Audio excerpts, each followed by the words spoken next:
Act 13/1972 ये act बनाया गया 1972 में। 1972 में ही नगर निगम या नगर पालिका का गठन हुआ और इसके पहले इम्प्रूवमेंट टेस्ट हुआ करता था नगर पालिका की जगह। ठीक है, 1972 में रेंट कंट्रोल एक्ट बना। रेंट कंट्रोल एक्ट जो है किन किन बिल्डिंग में लागू होगा और किस बिल्डिंग में नहीं लागू होगा ये पहले देखो।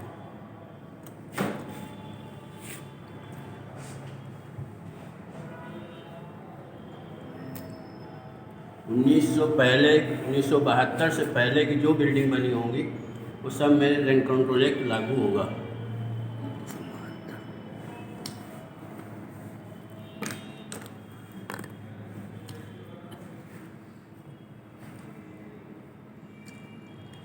फिर 1972 के बाद फिर एक्ट में संशोधन हुआ और कहा बिल्डिंग बनने के 10 वर्ष बाद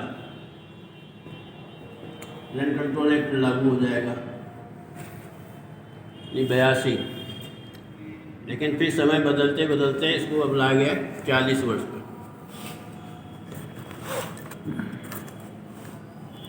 40 वर्ष बाद अभी 40 वर्ष की गणना कैसे करेंगे आप? वर्तमान में 40 वर्ष है। वर्तमान में 40 वर्ष। सपोज कर लिए बिल्डिंग आपने 2021 में बनाया,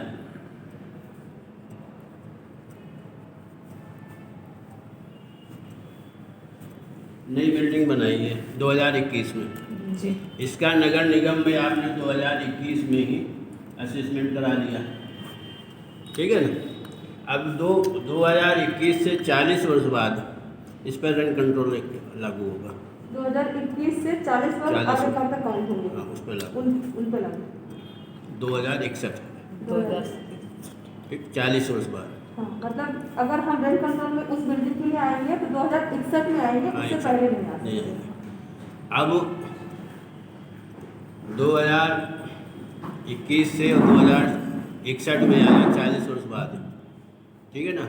ये गणना 2 जगह की जाती है।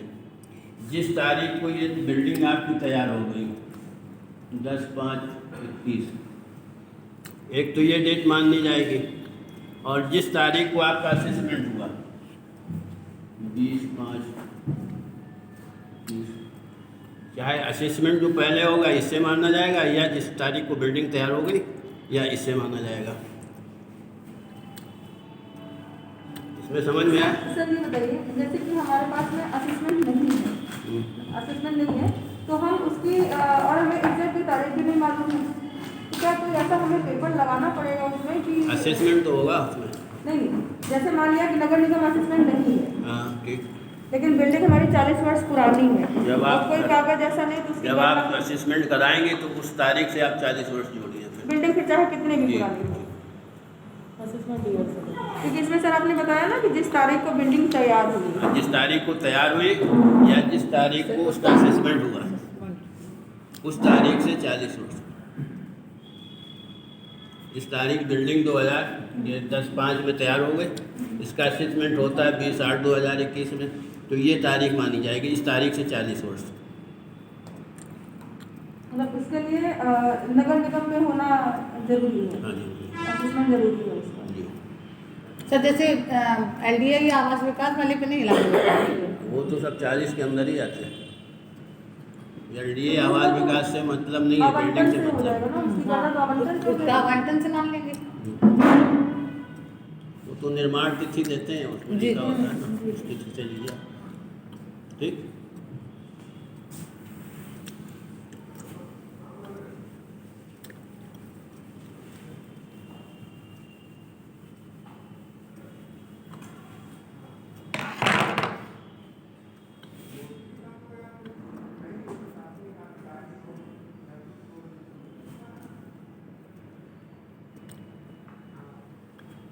धारा 21 रेंट कंट्रोल एक्ट की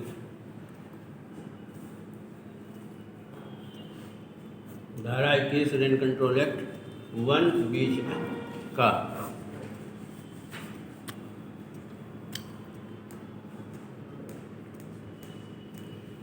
अब 21 इसी को 21 कहते हैं। इसका एक मुकदमा ही होता है 21 में कि जो किराए पर दिए हुए हैं किसी को, उस जगह को हमको ज़रूरत है, ठीक है, उस जगह को हमको ज़रूरत है, इसलिए इसको रिलीज़ कराने के लिए धारा 21 में एप्लीकेशन देते हैं। इसमें रेंट कंट्रोल अंतर्गत धारा 21, 1 और का।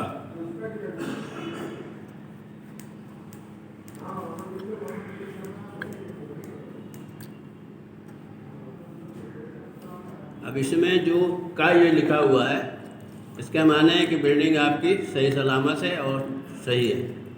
यदि इस का की जगह खा लिखा हो तो इसका माने बिल्डिंग जर्जर हालत में है और बनवाने काबिल है, ठीक है। जहाँ पर खा लिखा हो, जर्जर हालत में बिल्डिंग और बनवाने, इस आधार पर खाली कराएंगे आप। बिल्डिंग 100 साल पुरानी हो चुकी है, गिराए हुए है, इसलिए हम इसको बनवाना चाहते हैं दोबारा।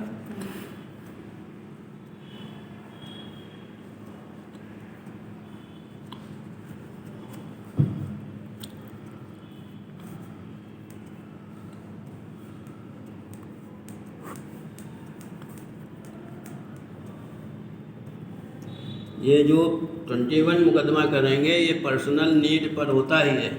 टोटल मुकदमा पर्सनल नीड होती है कि आपको आवश्यकता है, आपके लिए, आपके बच्चों के लिए, आपकी बीवी के लिए, आपके बच्चे के लिए, किसी के लिए भी हो, इसलिए होता है 21। इसको रिलीज करा करके और न्यायालय ही इसमें कब्जा दिलाती है।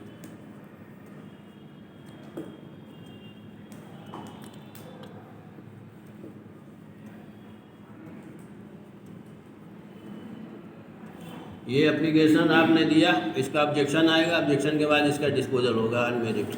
यदि आपकी नीड सही है और समझती है कि आपको आवश्यकता, वाकई में आवश्यकता है, तो आपको ये रिलीज कर देगी।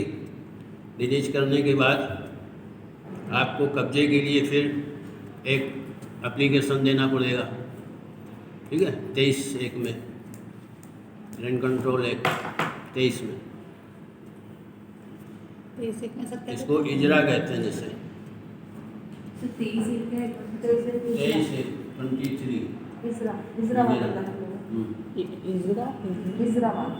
इजरावाद में ये होता है कि ये आदेश हमारे फेवर में इस तारीख को हो गया था और इसका समय व्यतीत हो चुका है, क्योंकि इसमें 60 दिन या 30 दिन का समय देते हैं खाली करने का। उसके बाद ये दाखिल होगा। जो भी जजमेंट में टाइम दिया होगा, 60 दिन दिया हो या 30 दिन दिया हो, उसके बाद दाखिल होगा। निर्णय में जो भी समय सीमा दी गई है खाली करने के लिए, उसको खत्म होने के बाद में खत्म होने के बाद उस समय सीमा इसलिए दी जाती है कि उसमें आप अपील में जा सकते हैं या डिवीज़न में जा सकते हैं, इसलिए वो समय दिया जाता है। जी, ये जो इजरा बात करें, इसकी कोई लिमिटेशन होती है कितने समय में? किसका? इजरा की? इजरा कोई लिमिटेशन नहीं। इजरा भी सर सेम कोर्ट में दाखिल होगा? हाँ, सेम, जिस तारीख, जिस कोर्ट का जजमेंट है उसी कोर्ट में।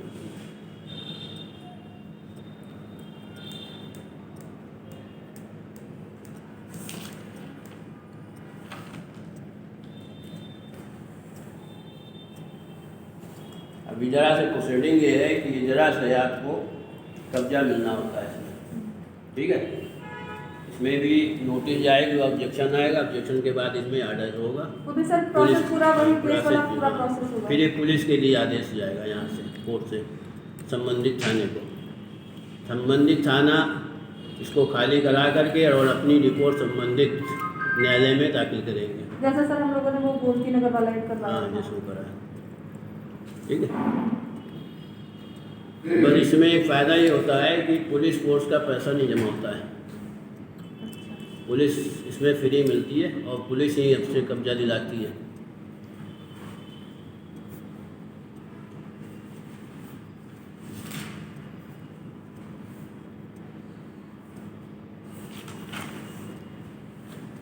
तो सर इसमें हम तो मांगेंगे कि हमें कब्जा नहीं मिल रहा है, इसलिए हमें पुलिस फोर्स की आवश्यकता है।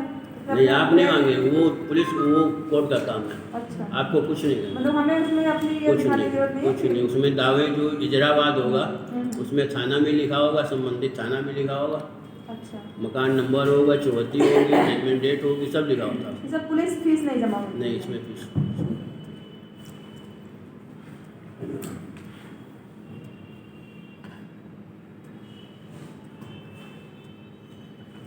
अब इसी रेंट कंट्रोल एक्ट में दूसरा मुकदमा होता है arrear of rent and ejectment.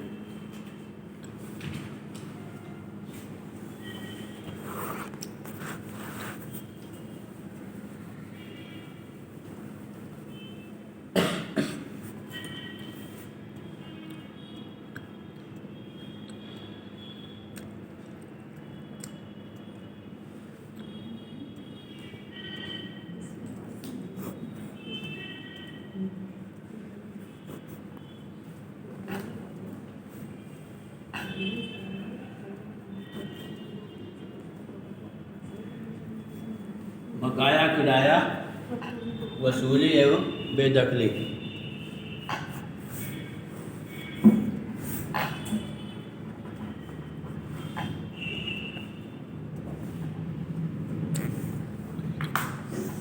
देखिए, इसमें एक चीज़ और ध्यान रखिए कि जो बिल्डिंग में आप किराएदार हैं, किराया यदि 2000 रुपये तक है तो उस तो रेंट कंट्रोल एक्ट लागू होगा। 2000 से ज़्यादा है तो रेंट कंट्रोल एक्ट लागू नहीं होगा।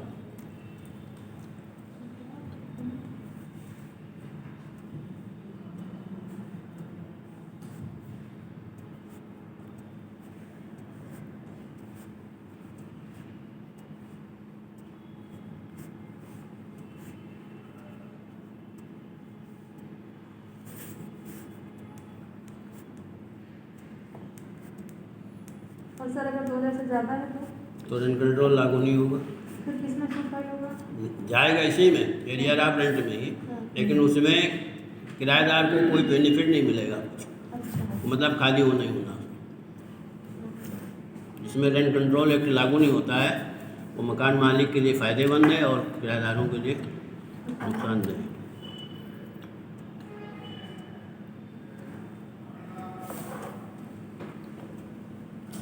इस मुकदमे में 2-3 बातें बहुत इम्पोर्टेंट है। नंबर 1, नोटिस देना।